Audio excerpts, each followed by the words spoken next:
Gagawa lang po kami ng pinto mga bossing. Ang gagawin po namin pinto, 3/4 lang po na plywood. Tabas po muna kami mga bossing.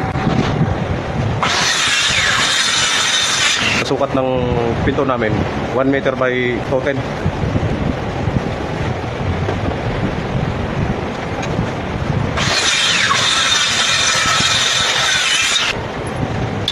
Pansamantagal lang po ito mga boss.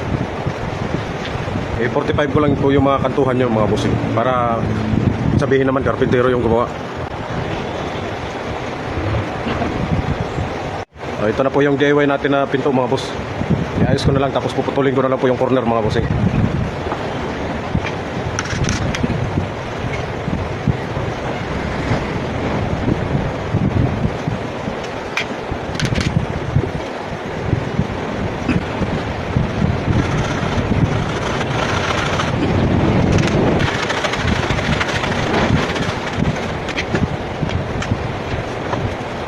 Yan po mga bossing, fix na fix po yan mga boss.